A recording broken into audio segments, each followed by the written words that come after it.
How much of our income should we give to the church? How much should we provide for the poor and the needy? Is there a set amount that is required of us to give away to stay faithful to biblical teaching? The traditional teaching of the church is that we should give 10% of our net income to God's work. And just to be completely transparent, that's the amount I give each month to my church. But is that a biblical command? Can we give more? Should we feel guilty if we give less than 10%? Well, to think about that, I want to look at a story from Israel's history recorded in 2 Chronicles chapter 31, verses 1 to 10. And I think that this story gives us a really good guiding principle for our own lives. So first, a bit of context for the story.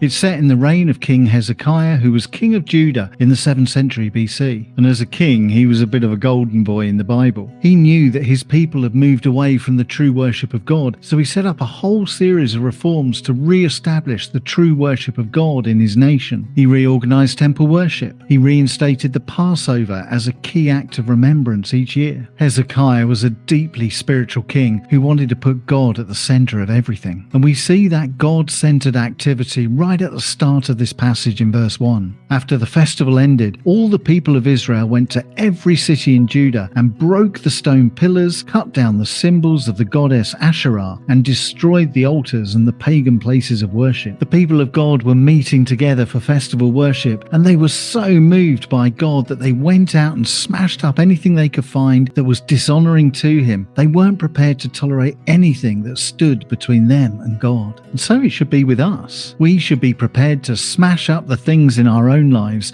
that are dishonoring to God and stand in the way of worship. Perhaps that means getting rid of some personal possessions. Perhaps it means reordering our time so we can read the Bible more. It'll mean different things to each of us. But it's when we rekindle the fire of our desire to serve God that our concern and compassion for others and our passion for the ministry of the church will rise to the surface. This passage in Chronicles is about the sacrificial giving of God's people, but it didn't even begin until they'd made the sacrifices necessary in their own lives to draw close to God. Once they drew close to God, they were better able to serve others, and the same is true of us. And then in verse 4, the king puts out a decree for all the people in Jerusalem to bring their gifts for God to the temple. 10% was the tithe. That's all the king wanted from them. Now the people could have done that. They could have brought their 10% and gone away quite happily. But they didn't. Look at what happens from verse 5 onwards. The people bring their offerings, but it doesn't stop there. It's almost as if this outpouring of generosity takes on a life of its own, and you can't stop the people giving more and more and more. Everyone decides to get involved. It's not just the people of Jerusalem, but throughout Israel, everybody decides to respond with their gifts. They bring their corn, wine, olive oil,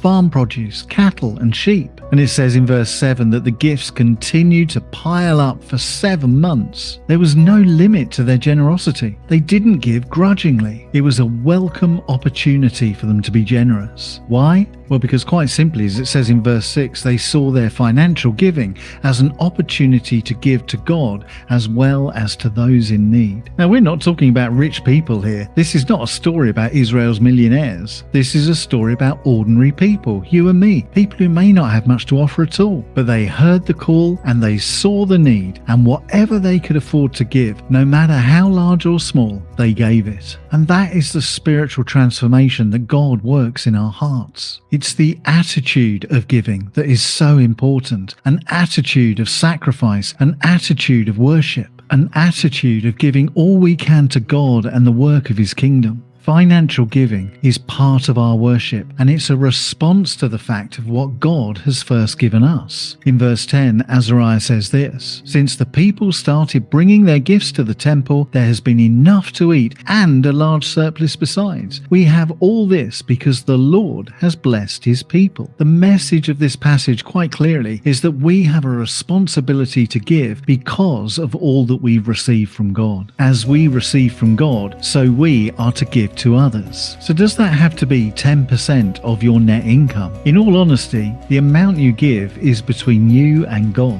What is far more important is the attitude behind your giving. Are you giving as much as you feel you can to God's mission? Are you giving with a grateful heart for all that you've received from God? We receive from God all the blessings that He has to give us in terms of giving us our daily bread, in terms of grace and mercy and forgiveness. Are we willing to share those those blessings with others in equal measure. Our God is a hospitable God who pours out his blessings on us. Our response must surely be to do what we can to bless others. So let's not get hung up on the question, how much? Let's focus on the question, why? Because we are grateful to God for all that he's given us.